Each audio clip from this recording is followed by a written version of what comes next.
Krishna Krishna Hare Hare, Hare Rama Hare Rama, Rama Rama Hare Hare, Hare Krishna Krishna Krishna Hare Hare, Hare Rama Hare Rama, Rama Rama Hare Hare, Hare Krishna Krishna Krishna Hare Hare, Hare Rama Rama Rama Hare Hare, Hare Krishna Krishna Krishna Krishna Hare Hare, Hare Rama Rama Rama Hare Hare, Hare Krishna Krishna Krishna Hare Hare, Hare Rama Rama Rama Hare Hare, Hare Krishna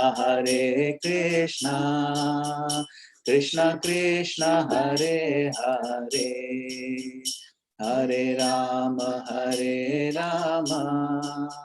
Rama Rama Hare Hare, Hare Krishna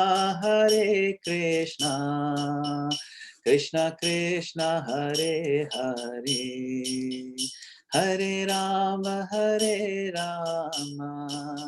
Rama Rama Hare Hare, Hare Krishna Krishna Krishna Hare Hare, Hare Rama Rama Rama Hare Hare, Jaya Prabhupada, Jaya Prabhupada, Jaya Prabhupada, Jaya Prabhupada, Jaya Prabhupada, Jaya Prabhupada, Jaya Prabhupada, Jaya Prabhupada. Nitai Go Pramanande, Hari Hari Go. Srila Prabhupada ki jai. So thank you all very, very much for joining this morning in New Jersey. And we are joined here today by none other than His Grace, Kurma Prabhu. So Kurma Prabhu, everyone knows him, so he requires very, very little introduction, but I'll just do a brief one. So Kurma Prabhu was born in England, and then he moved to Australia with his parents in 1964. And he started his cooking career in the Sydney kitchens of the Hare Krishna movement, where he began by cutting vegetables, grinding fresh herbs and spices, and assisting in the preparation of these world-famous Sunday feasts. And then since those humble beginnings, he's gone on to teach his special brand of gourmet vegetarian cooking throughout Australia and throughout the world. He was a head chef at Melbourne's most popular vegetarian restaurant, Gopal's, and for many years. And then he's also most known around the world for his incredible books, some of which are seen here, Vegetarian Dishes and Cooking with Kurma, which have sold more than 1 million copies worldwide and translated into a number of different languages, hugely popular. He's hosted internationally famous broadcast television cooking series. It's been seen in 46 countries. Cooking with Kurma, for example, it's not just the recipes, but the manner in which he explains how to cook and his lightheartedness and jolly mood that he brings to the screen and to his personality. He's just this wonderful, brilliant personality. So, but today he's joining us to talk a little bit about Srila Prabhupada's pastimes, because Kurma Prabhu is also an author of he's the author of this book called The Great Transcendental Adventure, which is available on Sydney BBT. It's about Srila Prabhupada's pastimes in Australia and New Zealand. So thank you very much, Prabhu. I would like to request His Grace Nilmani Prabhu, our temple president, to welcome our guests and especially to welcome Kurma Prabhu. Nilmani Prabhu, go ahead. Kurma Prabhu. Again, it's a great honor and privilege that you're here with us today, addressing our Sangha group here. I think we've had the good fortune to hear from so many people, and it's wonderful that you've also agreed to join. I know for myself, in the early days when I used to be a bachelor in cooking, I used to refer to your books all the time. So I know your books are amazing and wonderful. So we're very happy to hear from you, and especially to hear about Srila Prabhupada. So thank you for taking the time to join us today. Hare Krishna. Yeah, thank you. And I'd also like to acknowledge the presence of His Holiness Jayadvaita Swami, who is joined as one of our guests here. And that's, and of course, we want to thank Her Grace, dear Lalita Mataji, who is Kurma Prabhu's wonderful life partner, and she's also be providing all kinds of technical support on his side. So thank you, Mataji. Welcome. Hare Krishna. Well, my obeisances to all of you today, this morning in the USA, and this afternoon in Europe, and wherever else you may be watching from, and whatever time zone you're in. So thank you very much. First of all, I'd like to offer you my humble obeisances. Vanchakalpa tarubhyascha kripasindhubhyevacha patitanam pavanebhyo vaishnavebhyo namo namaha. So thank you, Madan Gopal Prabhu, for inviting me to speak to you today all the way from County Wicklow in the sunny Republic of Ireland, which is my current place of residence, not living in Australia anymore, but I've become an Irishman, or almost. And joining me, as Prabhu mentioned, is my wife, Dira Lalita, sitting there behind me, just in case things go wrong, because this is my first Zoom encounter. So she's going to be giving me some technical support. Dira Lalita Mataji, Dira Lalita Devidasi, otherwise known as Dr. Deborah Klein. So we'd like to thank her for her support today. She's actually the brains behind this operation. I'm the brawn and she's the brains. So today I'll be speaking to you about Srila Prabhupada and reading sections from this book, The Great Transcendental Adventure, Pastimes of His Divine Grace, A.C. Bhaktivedanta Swami Prabhupada in Australia and New Zealand. A potted history here, if you like. I came to Krishna consciousness in early 1971 in Australia, just after leaving school. I just turned 18. And having met the devotees in 1970, by the time it came to 1971, I'd decided to become a devotee. So my parents drove me to the temple in Paddington in Sydney and dropped me off with my little suitcase. And I soon discovered that 2 weeks later, Srila Prabhupada would be arriving in Australia, and he did so. And 2 weeks later, in our tiny shopfront temple in Sydney, Prabhupada visited us for the very first time. This was his first visit to Australia. Subsequently, Prabhupada visited Australia 5 more times. We were very fortunate to have Prabhupada's association in Australia for 6 visits, which is a lot more than some countries. So we feel very fortunate. Anyway, the history of this book that I'm going to be reading from today is that in 1992, which is about 21 years after I joined the temple, we held a very successful Srila Prabhupada Disciples reunion in Sydney, actually in Melbourne. And the reunion went very well. And after everyone was churning the nectar of Srila Prabhupada's pastimes, I was inspired to chronicle all of these activities of Prabhupada in Australia. And it turned into a very big book of 800 pages. And this was published in 1999. And it's a very nice book, and I would recommend you to have a read of it if you haven't already done so. I don't feel like I've read it. I've written it myself. I feel like I was somehow or other just channeling, if you like, Prabhupada's transcendental pastimes. But as far as Prabhupada's pastimes are concerned, Prabhupada's life is extraordinary. And hearing about Prabhupada's life is important, and it's absorbing for all of us. Prabhupada's pastimes are not only important and absorbing, but they're also enjoyable. They're uplifting, they're edifying, and they're tangible proof of the existence of spiritual reality.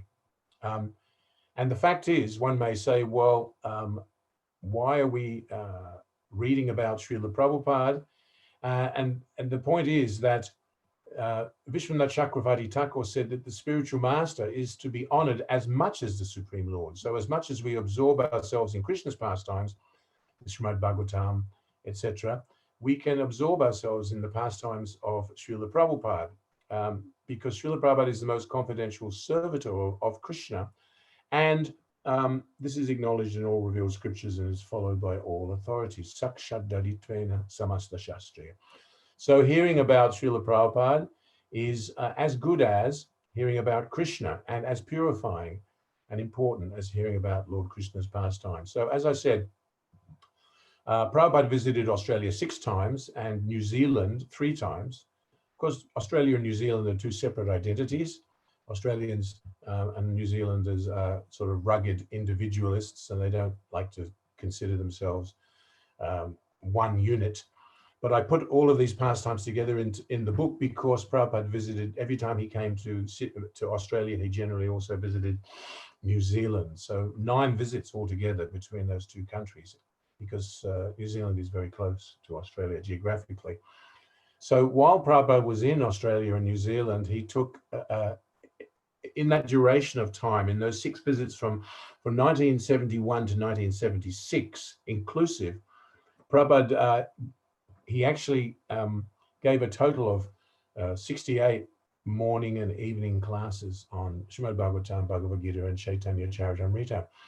68 classes, and you can find all of those in the archives.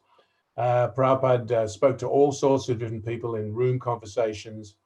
He spoke in universities and schools, on TV stations, in monasteries, art galleries, hotels, Indian community halls. And while he was in Australia and New Zealand, as he did everywhere, he was writing and translating and commenting on the Srimad Bhagavatam, cantos 3, 4, 5, and 6, and 7, and also on Chaitanya Charitamrita. And if you know your Bhagavad Gita very well, you'll know that in the preface, if you read the preface to Bhagavad Gita, Prabhupada signed it, A.C. Bhaktivedanta Swami, Sydney, May the 12th, 1971. So on Prabhupada's first visit to Australia, he finished the preface to his Bhagavad Gita. Prabhupada also danced at the Melbourne Ratha Yatra and presided over 11 fire sacrifices in Australia and New Zealand, and initiated over 200 disciples. So I had a lot of information to use for my book. Probably the most wonderful and exhilarating time that I had preparing this book was interviewing Prabhupada's disciples. I traveled the world for 5 years, looking them all up, finding wherever they were living, and I got to interview and revisit over 180 of Prabhupada's disciples, and their oral history forms a great basis of this book. Now, why is this book called The Great Transcendental Adventure? How did I get that name? Just out of interest. I'll read the frontispiece here to the book. That term, The Great Transcendental Adventure, comes from Srila Prabhupada. He writes, I take it for granted that you are one of the selected devotees of Lord Chaitanya. Therefore, from within your heart, he has inspired you to go to such a distant place, leaving your parents and home just to satisfy Krishna. This is the great transcendental adventure. Try your best, and I'm sure that you will be successful. This was a letter to Bali Mahadan. Bali Mahadan was the first devotee to set foot in Australia. Single-handedly, he began preaching the Sankirtan movement, and he was soon joined by another devotee called Upendra. They were the forerunners of Sankirtan. in Australia. So today I'll be reading from chapter 6 of this book. There's quite a few chapters. It's a very big book, and this chapter is a big chapter also. So I'm picking out the best bits, if you like. This is chapter 6, and this is the third of his 6 visits, Prabhupada's 6 visits to Australia. This was 1973, and this chapter is called Colonization via Sankirtan. Melbourne, Sydney, and Auckland, 1973. Prabhupada wrote also in a letter to Bali Mahadan that as formerly the Europeans made colonization in different parts of the world, it is the same thing, colonization by Sankirtan in Krishna consciousness. So our story begins today on Saturday, the 10th of February, 1973. For this visit, Prabhupada was accompanied by Bali Mahadan as his secretary, and Shruti Kirti Prabhu came as his servant. While preparations were underway for the grand installation ceremony and initiations, Prabhupada took the opportunity to attend to many letters that were waiting for him.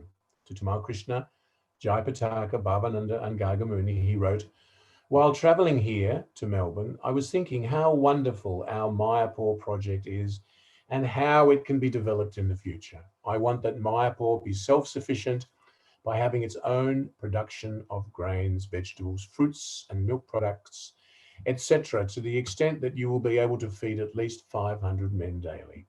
This will be better than trying to arrange for maintenance funds to come from outside. So now you make all inquiries for purchasing as much land as we shall require, and immediately inform me how much money shall be required." And he concluded his letter by saying that I shall be in Sydney until the 18th of this month, and then I shall be flying to New Zealand and then Indonesia. So lately, Prabhupada had been corresponding with his senior disciples on a controversial topic. This topic was polygamy. Prabhupada had been approached by a devotee called Karanda, and 1 month previously, Prabhupada had answered Karanda's inquiry about polygamy, and he wrote, first describing the historical roots of polygamy. Prabhupada wrote in his letter, quote, "According to our Vedic process, polygamy is allowed. For example, Krishna married 16,000 wives. Arjuna married 3 or 4 wives. Krishna's father, Vasudeva, married 16 or 18 wives, like that. So according to the Vedic system, polygamy is not prohibited, but it is not a farce. Also, every wife must be provided for sufficiently. Krishna married 16,000 wives, but each wife was provided a palace, and he was personally present at each palace. It does not mean to marry many wives and maintain none of them. If anyone is able to keep more than 1 wife and give them all comforts of life, then there is no objection for having more than 1 wife. But if he creates trouble by marrying, he should not marry even 1 wife. This is my judgment." Unquote. So Prabhupada cautioned Karanda that before even considering polygamy as a modern option, he should take into consideration the circumstances of the law of the country, the customs of the people, and especially both the reputation of the Krishna consciousness movement and the example that it would set for the future. The Vedic system of marriage, Prabhupada explained, was given by Krishna so that non-devotees could be eventually elevated to become devotees. But as far as those who were already devotees were concerned, quote, "minimization of sex to the point of nil," unquote, was the primary concern. Prabhupada did concede, though, that as well as maintaining a class of men who did not marry, an ideal society also required a class of men to protect the excessive population of unmarried women. Under those circumstances, it was advisable that men who were able to maintain more than 1 wife should do so and free other men to remain celibate. But Prabhupada added a warning, quote, "You must consider very carefully the possibility of becoming scandalized in the public for breaking their laws in this way. In the future also, the devotees who are neophytes may not understand our policy and we could gradually wind up attracting only a class of men who are very eager for unlimited sex life only. These things must be avoided at all costs, unquote.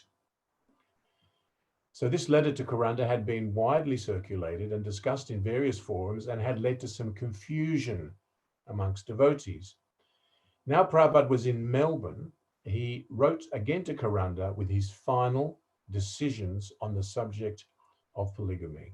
He wrote, "I have received your letter of concerning polygamy and feel that this policy must be strictly prohibited within our society. If it is not, it shall only cause chaos, as what was possible under the system of pure Vedic culture is impossible at the present time." And then to Satsvarupa Das Goswami, he wrote, "Regarding your various questions, first, let us understand that polygamy cannot be permitted in our society. Legally, it is impossible, and neither are there many of our devotees who are prepared to assume the responsibility for many wives. Therefore, as I have suggested previously, as they do in Christian religion, they have so many convents where the women stay and they receive protection. The point is that the women must be protected, and it is the duty of the leaders of our society to see that this is carried out." So that letter was sent, Prabhupada's letter, final words were sent on this day that we're reading from now. And on that afternoon, the devotees who were living in Melbourne, many of them, except for, actually, if I recall, except for me and maybe one other, as a pujari, I had to stay behind, and everybody else in the temple hopped on the big double-decker bus that was driving around Australia at the time. Everybody hopped on board this double-decker bus to drive up, so that when Prabhupada arrived in Sydney, the devotees from Melbourne and everywhere else would have already been there to receive him. I had to remain behind with one or two other people and do the deity worship. Anyway, the bus left, and the Melbourne temple was quite quiet at that time. Prabhupada was there, Sri Dikiti was there, Bali Madan was there, the pujaris were there. Sunday, the 11th of February, 1973. With most of the devotees on the way to Sydney, the Melbourne temple was now quiet. In the morning after his walk, Srila Prabhupada gave Srimad Bhagavatam class. After breakfast, he attended to some more letters. Since Bali Madan had returned to New York on urgent business, Madhavisa Swami was now Prabhupada's new secretary. Madhavisa Swami was very dear to Srila Prabhupada, and he did tremendous service in Australia, unifying the Australian Yatra, developing the Australian Yatra into a very powerful Sankirtan machine. In fact, this year that we're reading about, 1973, the Australian Yatra became #1 in the world in book distribution. It beat every other temple. The devotees in Australia were very, very enthusiastic. And Madhavisa Swami was Prabhupada's new secretary for his visit to Australia. Prabhupada wrote in a letter on that day to Guru Garanga. As far as police problem, Guru Garanga was I think the temple president in Geneva, in Switzerland. Guru Garanga, he wrote, as far as police problems are concerned, this is going on all over the world, especially here in Melbourne. They are being persecuted by the police. We were indeed persecuted, thrown into jail. I was thrown into jail 3 times, actually, with all sorts of vicious criminals. And our crime was distributing Back to Godhead magazines without a license and chanting Hare Krishna without a license. And of course, after they told us we were going to jail because of non-payment of fines, we said, well, we'll be happy to get a license. And they said, well, we're sorry, but we can't give you a license. So we said, well, we're sorry, but we're going to keep chanting Hare Krishna. Prabhupada told the devotees that if necessary, go to jail for Lord Chaitanya, and we did. And Prabhupada predicted that eventually, after going to jail, that they will, the authorities will stop persecuting us. And that's exactly what they did. Prabhupada told us to go to jail. We refused to eat the food, so we fasted. And because they were fearing that we were going to fast to death, they decided that it wasn't worth their while to persecute us anymore. So Prabhupada was right about that. Srila Prabhupada relaxed in his room as the afternoon Sunday feast program commenced downstairs. A sample plate of the feast had been offered to Prabhupada, who tasted morsels of each preparation, talking lightly between bites. I found this tape recording of Prabhupada in his room, and I was able to find some nectar on that tape. He said, the Ramakrishna mission is popular in Bengal because it did not restrict whatever you like, you can eat, quote unquote. But our mission does not say that. Formerly, Allen Ginsberg, Prabhupada pronounced it as Ginsberg and not Ginsberg. Formerly, Allen Ginsberg, said Prabhupada, was very frequently coming to me, and he could understand, being an intelligent man, that we are not giving up these 4 regulative principles. So he doesn't come here anymore. He thinks, I cannot give up these things, and the Swami does not like me, quote unquote. Therefore, as an intelligent man, he doesn't come to see me anymore. I'm thinking that his influence with the young men is not so strong anymore, he asked Madhavisa. Madhavisa answered, Ginsberg? No, he's simply a remnant of a past age. Prabhupada, old fossil. Madhavisa, yes. Prabhupada asked, and Timothy Leary? Madhavisa, jail, Srila Prabhupada. Prabhupada, he's in jail? Madhavisa, yes, he's been arrested in Afghanistan and brought back to America. Madhavisa explained to Prabhupada that Timothy Leary, ex-Harvard psychology instructor and once popular advocate of LSD, had been arrested previously and convicted for drug smuggling and put into jail for 20 years, but he has escaped from prison, flown to Algiers, and had been at large for 3 years. 1 month ago, he was again handed over to the US officials and was now in jail again. Prabhupada shook his head. Yes, he said, he has killed your country by introducing this LSD. This is a great disservice. He and Ginsberg, not only drugs, but sex indulgence, homosex also. So we move on to Monday, the 12th of February, 1973. Next day, in fact. Prabhupada is now heading to the airport to fly to Sydney. All the devotees have reached there and they're looking forward to meeting him, some of them for the very first time. It had been arranged that Srila Prabhupada would take his lunch at Melbourne Airport before flying to Sydney, but the Prasadam was late coming from the temple and arrived just before departure time. So the whole Prasadam, including Prabhupada's silver tray, bowls and cups, were taken aboard the aircraft. Prabhupada's party was flying first class and Srila Prabhupada, Shruti Kirti and Madhavisa were soon seated. Prabhupada, as regulated as ever, decided to take lunch immediately. Shruti Kirti set up the silverware on the in-flight tray table. Prabhupada unself-consciously and with great respect and concentration commenced to eat. The flight attendants were making final announcements for departure. All passengers should fasten their seatbelts and see that the tray tables in front of them were fully secured. Srila Prabhupada continued to take prasadam as the other passengers buckled their seatbelts and put their tables in the upright position. A female attendant suggested to Srila Prabhupada that his table would have to be secured and the plates removed, but she didn't insist on Prabhupada's conforming. Prabhupada continued to calmly eat as the jet sped down the runway.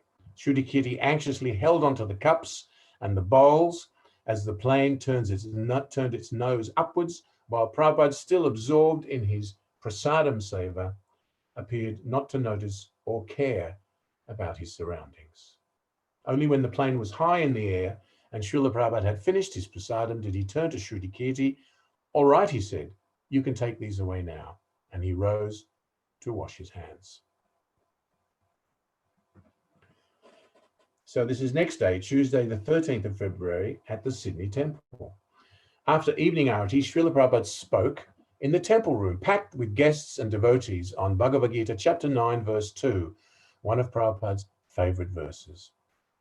After the lecture, during the time set aside for questions, a short-haired, serious-looking young man made a very bold statement. He surprised his audience by telling them that he had decided to live forever. Prabhupada assured him that this was impossible. You cannot be eternal, he said. This is a material body. The young man offered a possible scenario.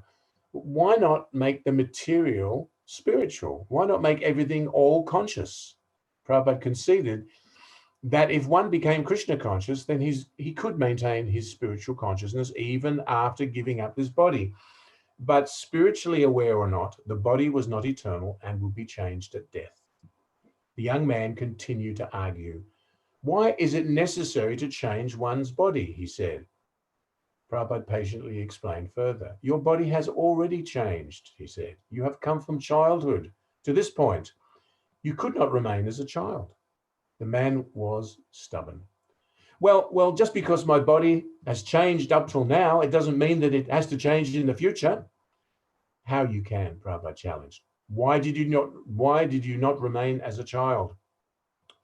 The young man decided to reveal his true identity. Well, if I decide that I'm God and I created everything, Prabhupada cut him off firmly. Dog can decide that he is God, but it does not mean that he is God. As the young man's arguments became more preposterous, the devotees and guests groaned in amazement. Well, it's my prerogative to decide to take the responsibility of being God, he said. Prabhupada would take none of his nonsense. Why don't you become President Nixon, he said. Man, I don't want that. Prabhupada said, Prabhupada, it is nonsense. We don't talk with this nonsense. We talk scientifically. Man, I'd rather take on the responsibility of the universe. Prabhupada, if you decide that I become President Nixon, can you become? Man, yes. Prabhupada, you can become? Prabhupada paused and added dryly, then become. The whole audience was hanging on every word and laughing heartily at Prabhupada's succinct answers. First become, then talk. If you are not becoming and you talk, then you talk nonsense. First become God, then talk that you have become God. We have got our conception of God. God is all-powerful. Are you all-powerful? Man, yes, I am. Laughter. Prabhupada, if I give you a kick on your face, can you protect? More laughter. The man was taken aback. Well, okay. You can kick me if you want. That's your decision. Prabhupada, then what power do you have to check it? Man, the power that I have as a human being. Prabhupada, then how are you God? You have the power as a human being and you are claiming that you've become God.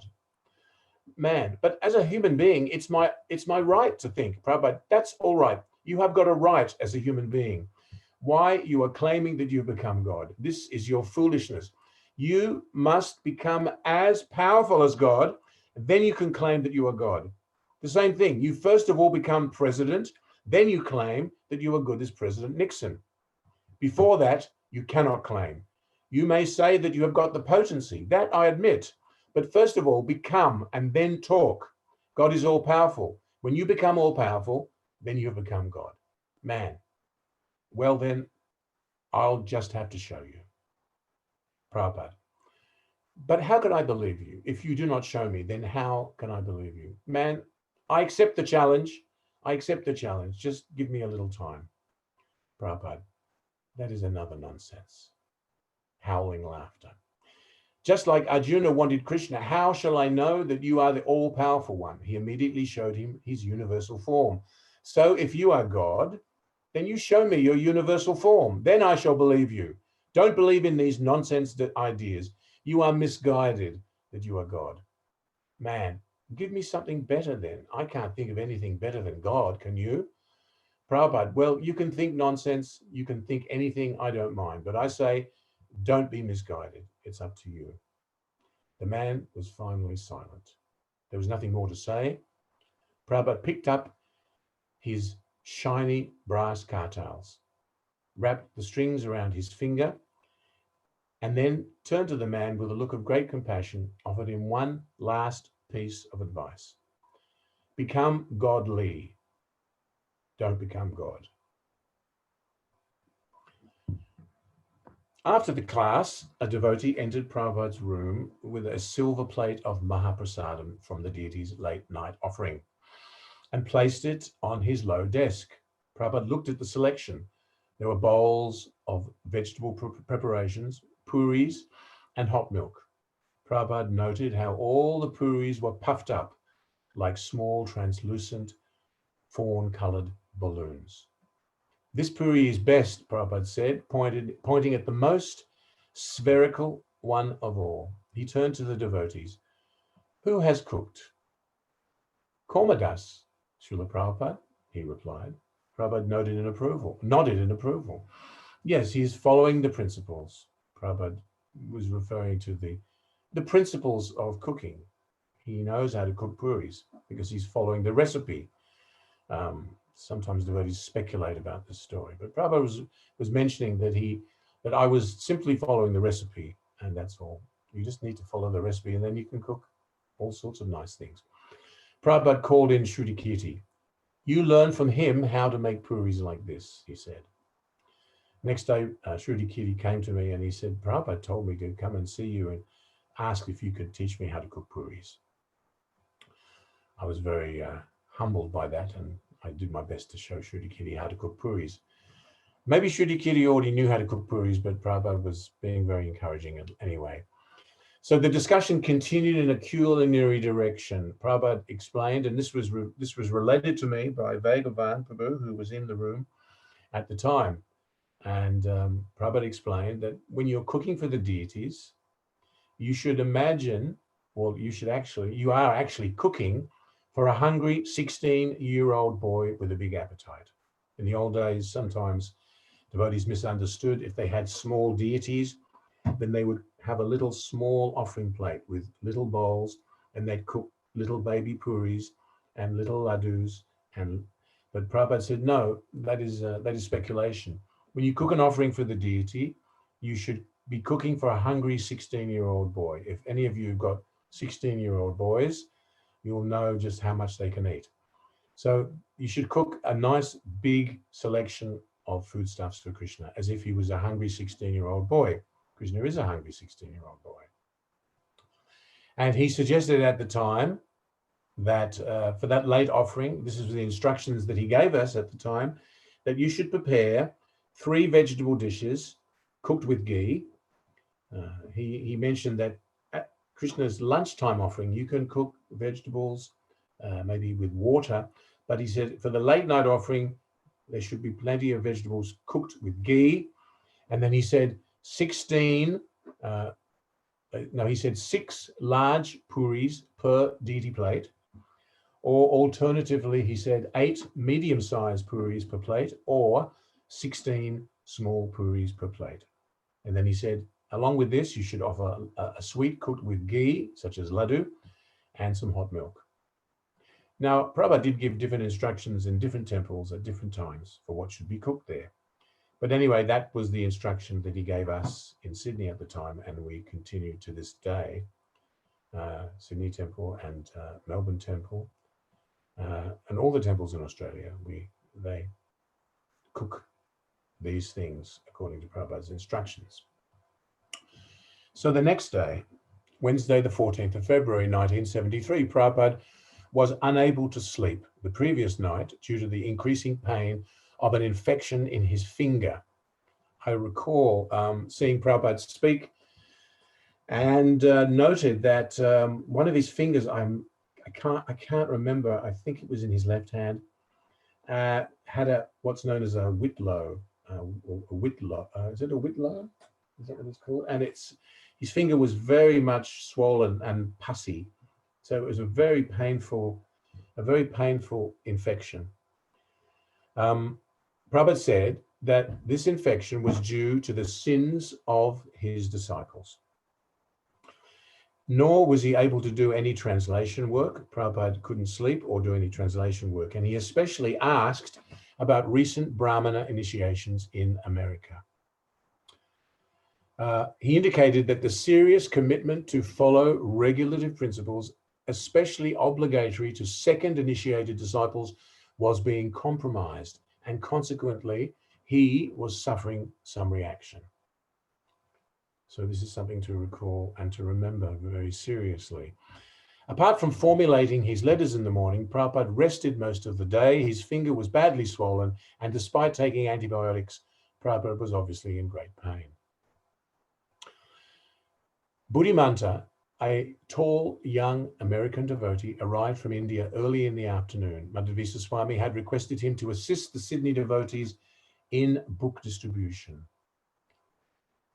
There's a whole chapter in my book about the history of book distribution in Australia. Buddhimanta Das headed up the whole revolution of book distribution Sankirtan in Australia. It's a big, big subject. But Australia became the titan of book distribution in the world at the time due to the hard work and the powerful preaching of Buddhimanta Das. Later, as Prabhupada sat in his quarters, he overheard Upendra gossiping in the adjoining room. Prabhupada called for Upendra, who entered shamefaced.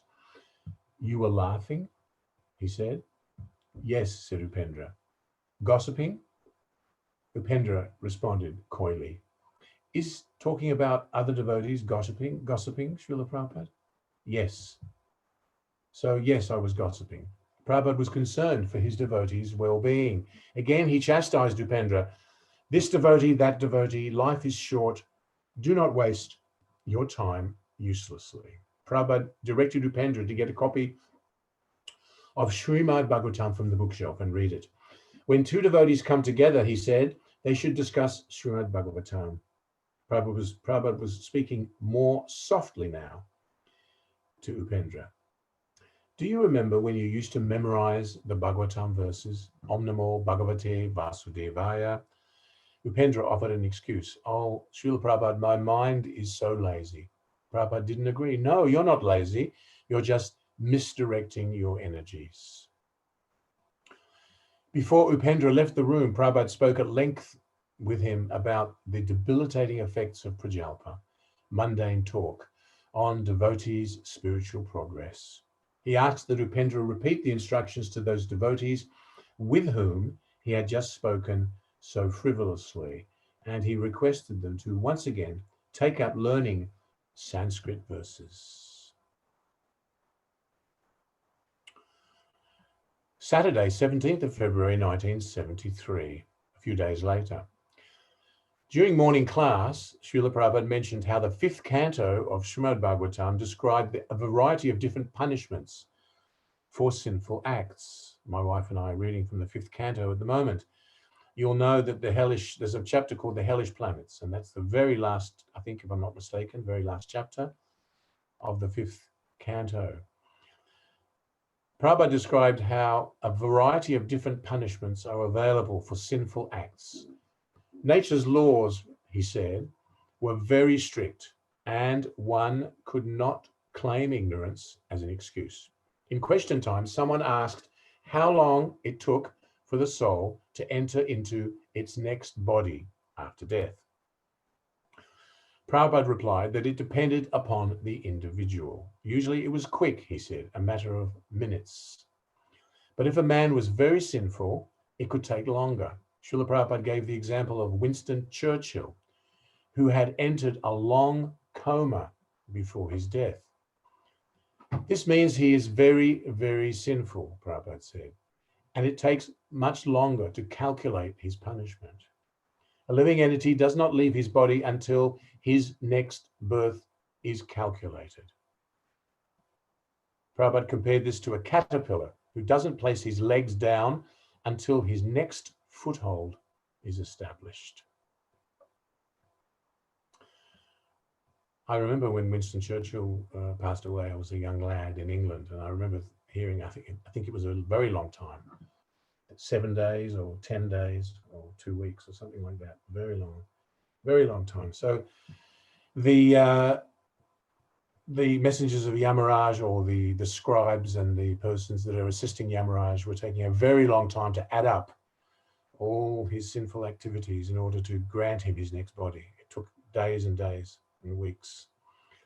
So one can only imagine.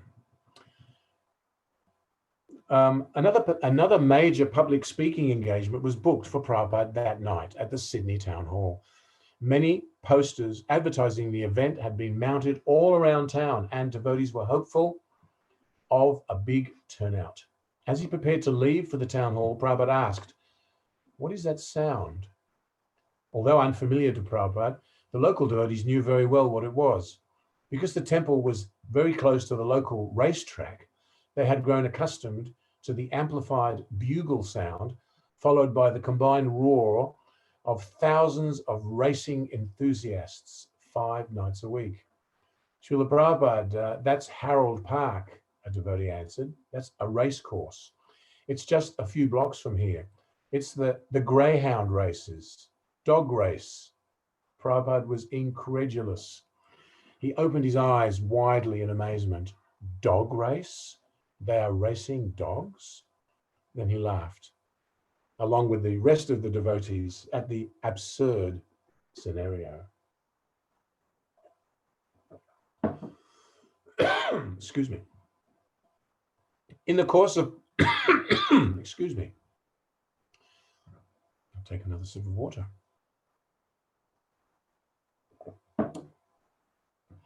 In the course of performing their daily and nightly service to the deities in the temple, Srila Prabhupada's second initiated pujaris would regularly have to miss out on Prabhupada's classes and outside engagements. I remember I didn't go to the Sydney Town Hall because I had to stay behind and do the 7 o'clock arati and the 9 o'clock arati and put the deities to rest. So I didn't go to many of these events because I was a pujari at the time. Ambika Dasi, who was another pujari, in fact, she was a cook for the deities, was assigned the evening offering and was therefore staying behind to cook. And she was feeling a little depressed that she would miss Prabhupada's Sydney Town Hall lecture. She had just completed the arati. Oh, actually, I was doing the late arati. She had just completed the arati when Shruti Kirti entered the kitchen. "Why don't you take the Mahaprasadam into Srila Prabhupada's room and offer him some?" he suggested. Ambika shyly declined the suggestion, especially since she was sure that she had burned the halava. But Shruti Kirti insisted, so she took the whole tray next door to Prabhupada's house. Prabhupada was staying next door. And Prabhupada, who was just about to leave for the hall, looked up charmingly from behind his desk. "Oh, what is this?" he asked. "This is the Mahaprasadam from the deities, Srila Prabhupada," said Madhavisa Swami. Prabhupada then began to ask what each thing was, and Madhavisa described each item. That's fruit salad, Srila Prabhupada. That's cream, that's laddu, and this is puri. And this, that's halva, Srila Prabhupada. When Madhavisa pointed to the halva, Prabhupada became contemplative. He gracefully took 1 finger and thumb worth of halva and deftly flicked it into his mouth. Rolling the halva around in his mouth, Prabhupada's eyes opened wide. "Very good," he said. "Who has made?" Madhavisa indicated Ambika standing nearby. "She has made, Srila Prabhupada." Prabhupada nodded in appreciation. Madhavisa pointed out Ambika's good fortune. "Now that she's pleased her spiritual master," Madhavisa said, "she will go to heaven."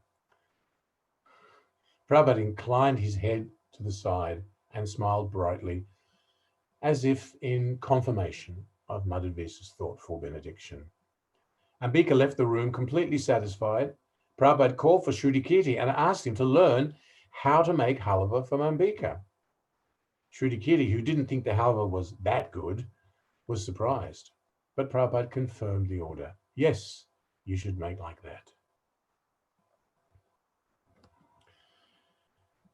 So I could read all afternoon, but all morning. But I guess you could advise me, should I keep reading or should we open for questions? What do you suggest, Madan Gopal Prabhu? Thank you very much. I was just trying to not fall off my chair. I was laughing so hard when you described Srila Prabhupada's dealing with that young man. Is so wonderful. And all your points are so heart-touching. So I think it's okay. We can open up for a few questions or comments from the audience. First one is Vijay Krishna Prabhu from Portugal. Vijay Krishna Prabhu, go ahead. And if you and anybody else would like to make a comment, please, you can do a raise your hand feature, or you can make it on the chat box. Hare Krishna, Kurma Prabhu. Haribol. Please accept my humble obeisances. All glories to Srila Prabhupada. Haribol. My question is related to, it is a philosophical question. My question is related to how powerful the process of honoring prasada is in order to transform the life of a conditioned living entity living in the material world. So my question is, why is it that when I study Srila Prabhupada's books and the books of the other Bhakti Acharyas, I do not find the process of honoring prasad at the top of the list containing the 9 processes for the execution of pure devotional service, namely hearing, chanting, remembering, serving the Lord's lotus feet, deity worship, praying, executing orders, serving as a friend, and complete surrender. I am asking this question because it is difficult for me to understand how it would be possible, at least for a neophyte devotee, to execute pure devotional service without sacred food in his or her stomach. Any help, please? Well, that's a good question. Thank you.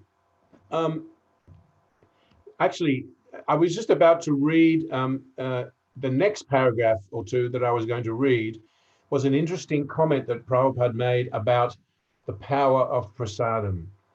And what happened was that after Prabhupada congratulated Ambika, and by the way, you mentioned that the 9 processes of devotional service include deity worship, and or they include worship.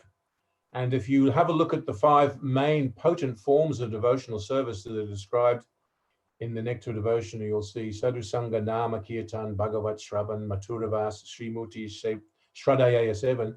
First one is Sadhu Sangha. If you associate with the sadhus, you'll get the opportunity to take prasadam. We see the example of the life of Narada Muni in his previous life. He was associating with the sadhus, and once he asked permission to take the remnants of their food from their plate, and they allowed him to take that prasadam, and then they allowed him to wash their dishes, and he got the opportunity to take the prasadam perhaps on more than one occasion. And in his next life, he became Narada Muni. Prasadam is very powerful. And we saw in the example of the story that I just read about how Prabhupada would like to take prasadam from that was prepared with love and devotion from his devotees. I only ever cooked one thing for Prabhupada, and that was puris and sabji. And I didn't actually cook them directly for Prabhupada. I cooked them for the deities, but Prabhupada took that Mahaprasadam in his room, and he blessed me, by accepting that the humble offering that I made of puris and sabjis, and he inspired me to go on and cook for the rest of my life. So Prabhupada, our wonderful Srila Prabhupada, always stressed the importance of prasadam.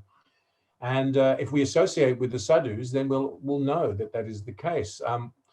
The story that I was just about to describe was that Prabhupada spoke at the Sydney Town Hall, but after the class, and there were 2,000 people sitting there, Prabhupada asked for questions, but there were no questions. It was completely quiet.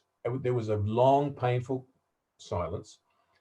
So then Prabhupada turned to the devotees and asked them to lead kirtan. The kirtan started and Prabhupada exited the stage and left for his car to return to the temple. Madhavisa apologized to Prabhupada in the car that he's sorry that no one had asked any questions. And this was unprecedented.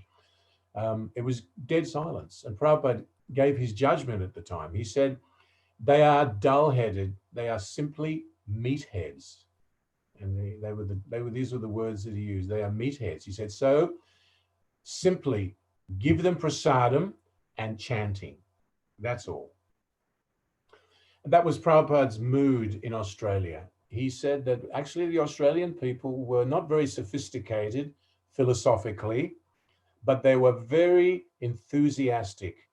And he said, therefore, give them as much prasadam as they can eat and engage them in having kirtan. And so that became a theme in the history of the Australian yatra. We now have 15 or 20 restaurants, prasadam restaurants in Australia. Millions and millions and millions of plates of prasadam have been distributed in Australia, Harinam parties. Australians are not that philosophical, but they love prasadam and they love the devotees and they love the chanting. So that's, Prabhupada said, prasadam and chanting, that's all. Other places, maybe people are a little bit more philosophically inclined. And of course, book distribution went on in Australia as well, of course, as I said before. But the power of prasadam is undoubted. So I don't see any contradiction. Deity worship, just like we were cooking for the deities, and the Mahaprasadam of the deities was given to Prabhupada. He took that prasadam and he said, you also should take sumptuous prasadam. Even Prabhupada's last days with us, when Prabhupada had not eaten for months and months, and he had just drank a few spoons of fruit juice, and he was emaciated, lying on his bed in Vrindavan, he was interested to know what prasadam the devotees were eating. And he was asking, is the prasadam nice? What is the prasadam like? And the devotee who he asked said, not so good, Srila Prabhupada. So Prabhupada wanted to speak to the temple president and said, make sure that the devotees are getting nice prasadam. And this is from Srila Prabhupada, who hadn't eaten for 3 months. So Chaturvidasri Bhagavat Prasada. Prabhupada's always making sure that the devotees are eating all sorts of varieties of sumptuous prasadam after offering them to the deity. And Prabhupada said that if someone just takes prasadam once in his life, then he'll get an opportunity to take prasadam again in his next life. So everyone that takes prasadam makes very rapid advancement, not only from the human form, but from the animal form. So we should be confident of that, and we just should distribute prasadam like anything. Thank you, Kurma Prabhu, for your very merciful answer. Hare Krishna. Well, thank you, Prabhu. Nice to see you again, Vijay Krishna Prabhu. Hare Krishna. My obeisances. Hare Krishna. Obeisances to you. Hare Krishna. Hari Bol. We have a couple of questions and comments. Mother Vegavati comments, the worship of deities automatically includes prasadam. That's like one of the... Of course. Right. Yes, automatically. If you offer Krishna 6 or 7 offerings a day, there's going to be a very large quantity of Mahaprasad. Right. And then Shankar Shan Prabhu is mentioning that thought you made the apple crumble that Srila Prabhupada really liked. And said, bring me more of those crispy apples. That's something you can... That's right. And apple crumble then became a classic prasadam item in Australia from that day. Wonderful. And then Pitambara Prabhu is requesting if you can share one of your personal interactions, the pastime with Srila Prabhupada. That's one of or your most memorable ones that you can recall. The most memorable one was, I guess, I didn't really have a lot of association with Srila Prabhupada. I was there with Srila Prabhupada at my first initiation. He asked me how old I was, and I said I was 18, and he said, oh, so young. And he asked me some other questions, where I was born, and I said I was born in England, and he said, he asked me another 2 questions at least. I can't remember what they were because I was petrified.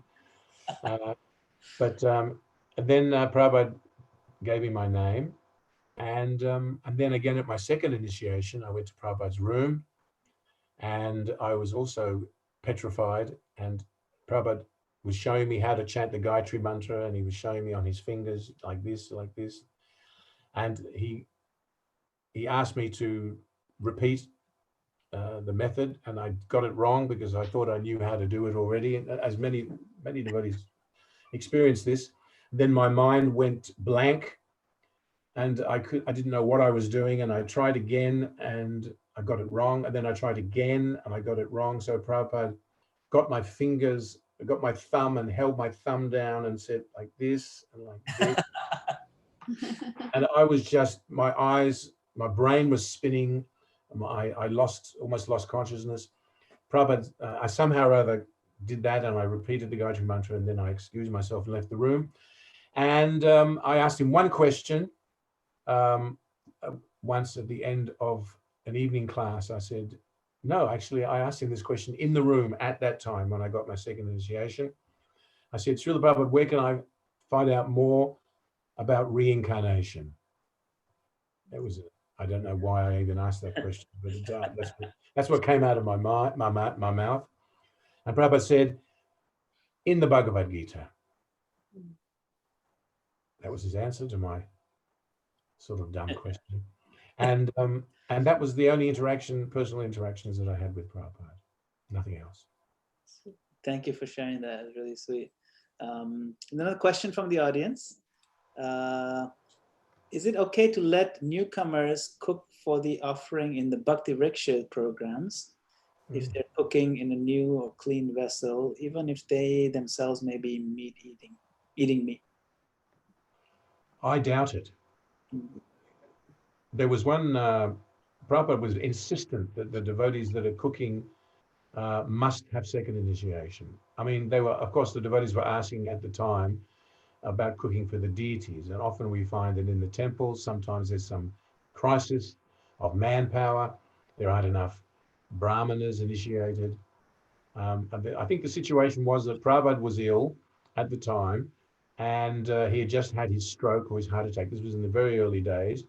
And so what was happening was that Gaura Sundara, who was along with Govinda Dasi, they were devotees that were recommended for initiation. He would get their names and recommend them to Prabhupada, and Prabhupada would initiate them. But because Prabhupada wasn't well, Gaura Sundara had decided that Prabhupada's not well enough to take disciples at the moment, so it was curtailed. And what was happening was there was sort of a backlog, and there weren't enough Brahmana-initiated devotees at that. This was very early days.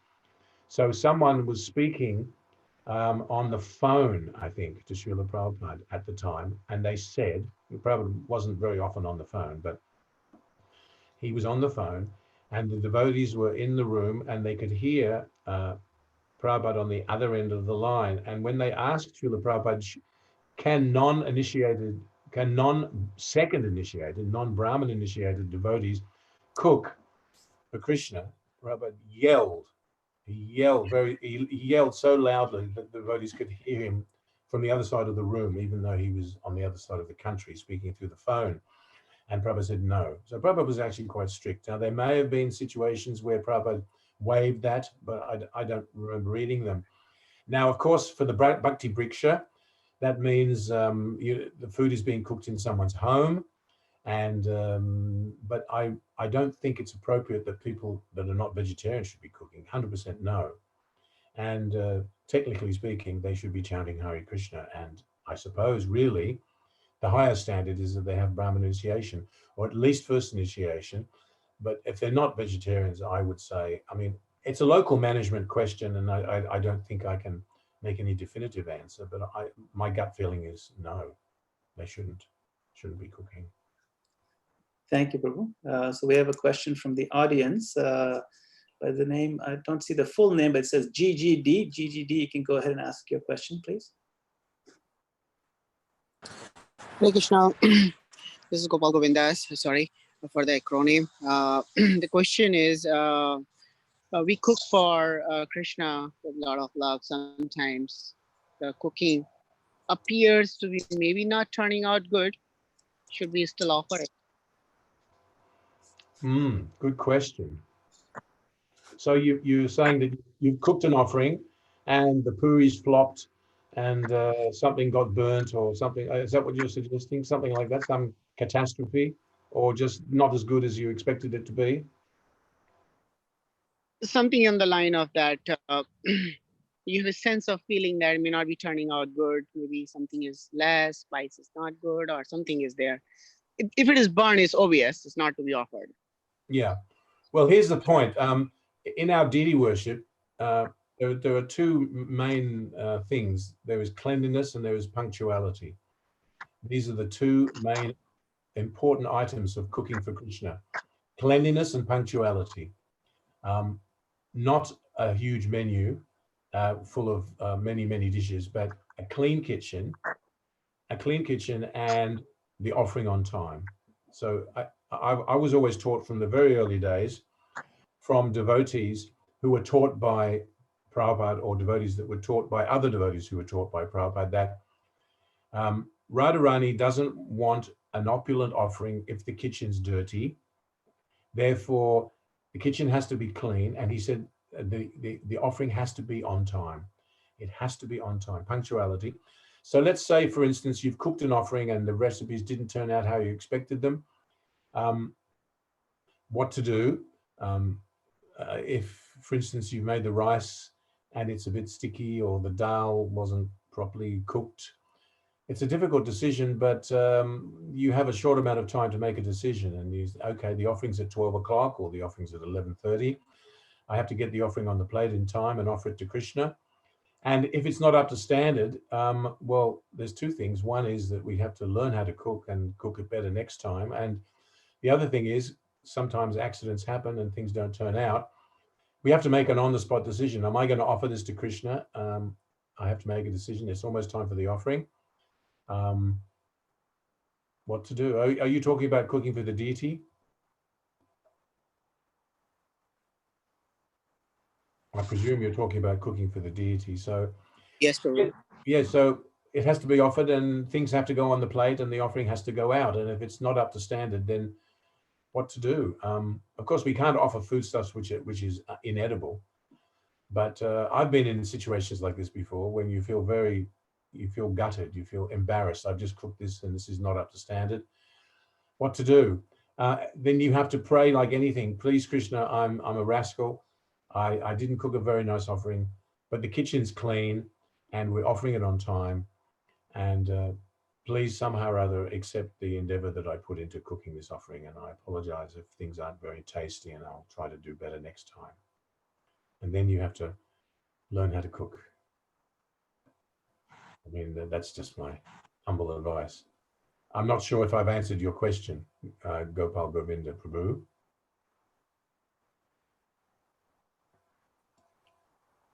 Have I answered Sir, your question?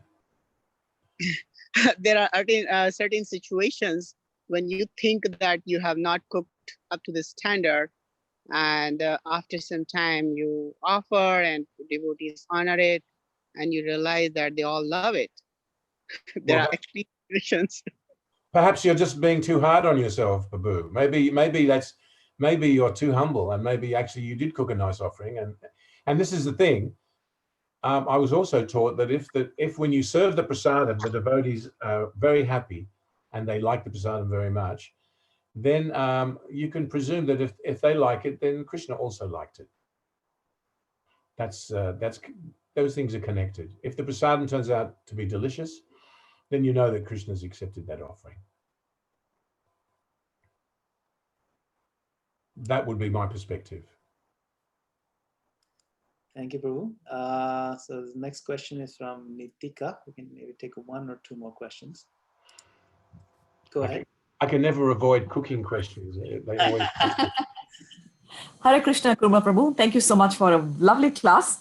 I have a question personally for you. What is your favorite offering that you like to cook for Lord Krishna? Oh, that's a hard question.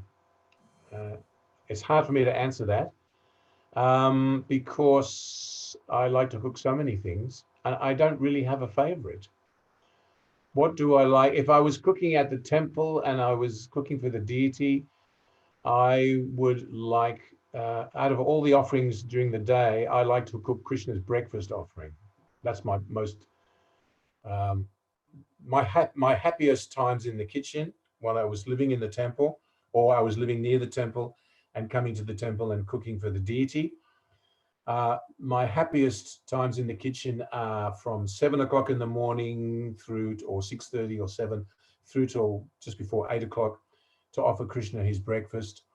And I would cook puris, halava, a nice sabji, and pakoras. Puris, halava, sabji, and pakoras with maybe a chutney if there's time. And then we offer fruits, and sometimes someone else cuts up the fruits, and some rasagula or some sandesh, and some hot milk. That was always my happiest time in the kitchen, cooking Krishna's breakfast, because that's just because I'm a morning person and I've got a lot of energy in the morning. But the most difficult offering for me to cook in my whole life was the late offering, because at night time you're in the kitchen at 9 o'clock at night, and I just generally feel like not very energetic that time of the day. So my cooking for the deities was based on my energy levels and how I was able to really focus. And that was always Krishna's breakfast. So they would be my favorite things to cook for Krishna.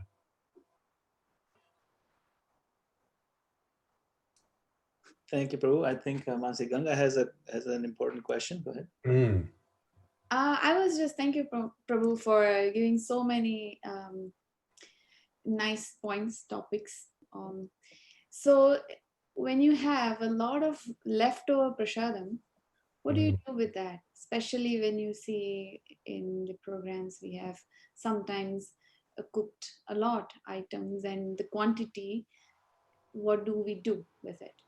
Well, the answer to that question depends on the circumstances. Like, for instance, when I was cooking at Gopal's restaurant in Melbourne, and this was the early 90s, and we were practically the only vegetarian restaurant in town, and so it was very popular. So on busy days we would cook for 500 people, and so we would cook rice and dal and sabjis and pakoras and sweets and everything for 500. And sometimes 500 people would come, sometimes 600 people would come, sometimes 300 people would come. There was no way to tell. It was impossible. We tried to get some sort of figure out that there was some mathematics behind it, whether it was to do with the weather, whether it was to do with, we could never figure it out. So sometimes you have like 200 servings of prasadam left over, which is a lot of prasadam. So we had to decide what to do with it. So we used to take it back to the temple in big containers, and then the temple would have to decide on what to do with it. And so the temple came up with all sorts of different things. The Melbourne temple, for instance, they tried taking it down to the ocean, and they took it to the end of the pier, and they would dump it in the sea, so the fish would eat it. But unfortunately, sometimes the tide came in, and all the prasadam was then next morning washed up on the beach. Oh. So and the local council told us that wasn't legal. So we tried sometimes distributing it to homeless people, and that's also an option, giving it out to people if we could find enough homeless people to give it to. I have leftover prasadam at home, and I'm only cooking like for myself and my wife, and we're offering it to our deities. And we have sometimes leftover prasadam also, and I tend to cook too much because I'm still thinking that I'm cooking for 500. So I think sometimes I cook too much. My wife's laughing in agreement, rolling her eyes probably. And so I have leftover prasadam. What do? If you're cooking at home and you have leftover prasadam, well, we take it out for the rabbits and the deer and the badgers and the rats and the squirrels and the animals that come out in the middle of the night. We take it out into the forest and we drop it off in various spots, and then the next morning we come out and it's all gone. It's all gone. There's a whole festival that goes on at night with all the forest animals. But look, it really depends on whether it depends on the circumstances. And you have to think of innovative ways of dealing with it. And if the worst comes to the worst, I guess it has to be, you know, returned to the earth. Mm. Oh, yes. There's all different ways of dealing with it, and I'm sure different temples have different techniques. The best thing is, of course, you give it to some living entity. But of course, the earth is full of living entities, so the worms will also benefit. So there's no loss. But anyway, that's my perspective. Thank you. It's a very comprehensive perspective. Thank you, Prabhu. I think we can take one more question from Pitambar Prabhu. Pitambar Prabhu, go ahead.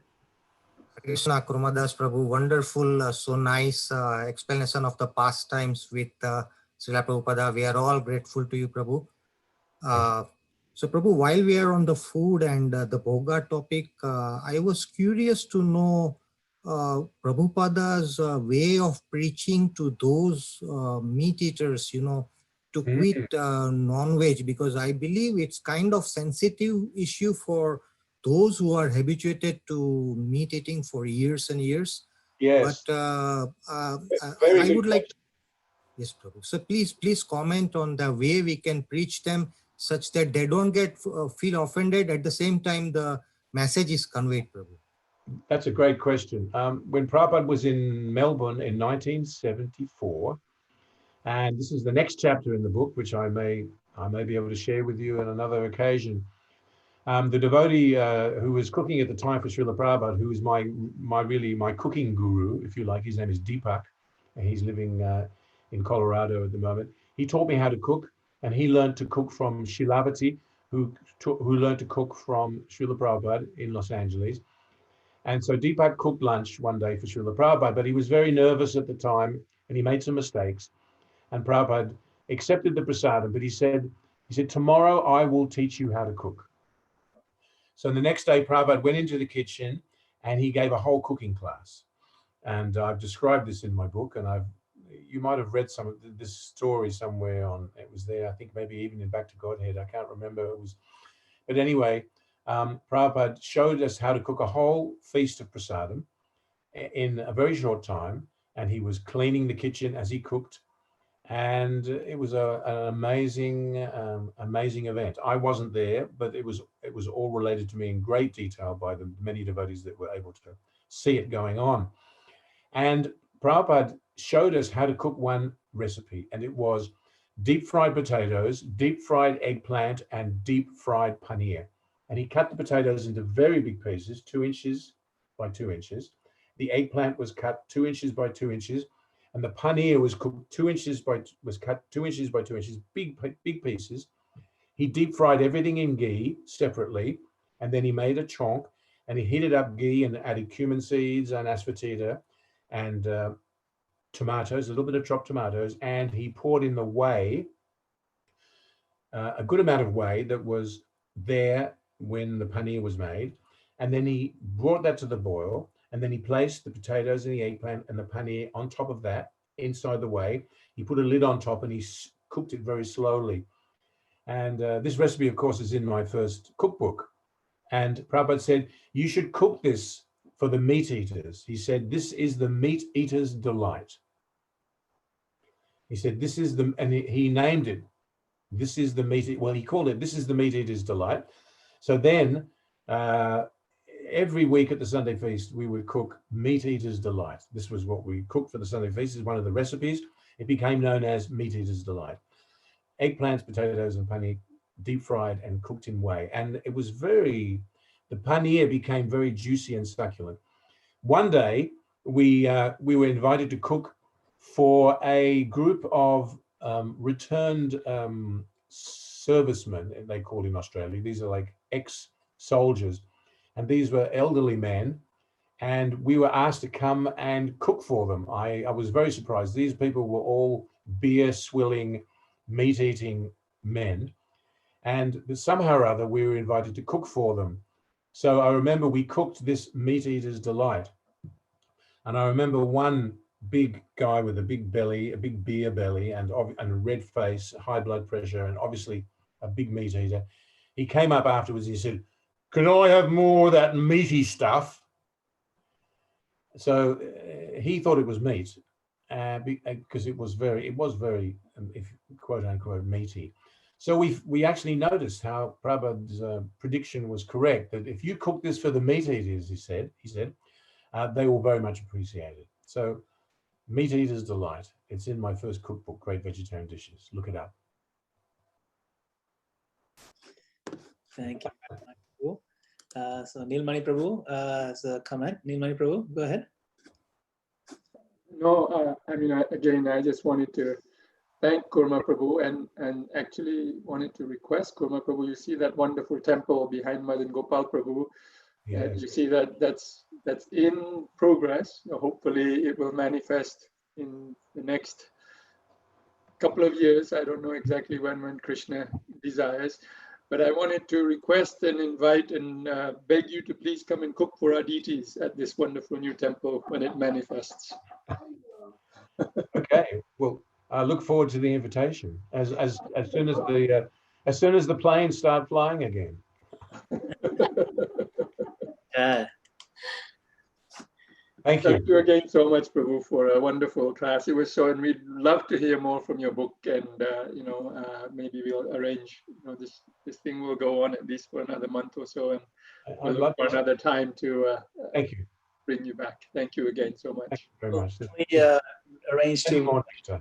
Thank you so much, and we definitely want to announce that please, all the devotees who are on the channel, please do look up Kurma Prabhu's books if you have not. His cookbooks are incredibly wonderful. Look him up on YouTube. He has Cooking with Kurma, and he has books there. And Srila Prabhu is showing some. He has some right there, and these are actually published by the BBT. Okay, it's not a small little publisher. It's our publishing arm, so they're really authorized by ISKCON, fully supported. And it's really wonderful.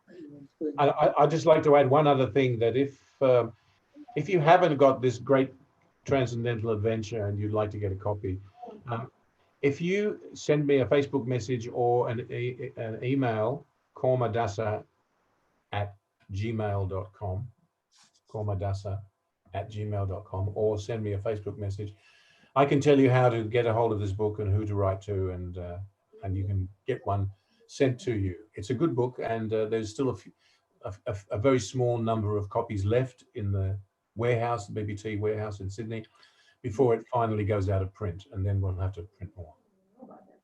Thank you so much.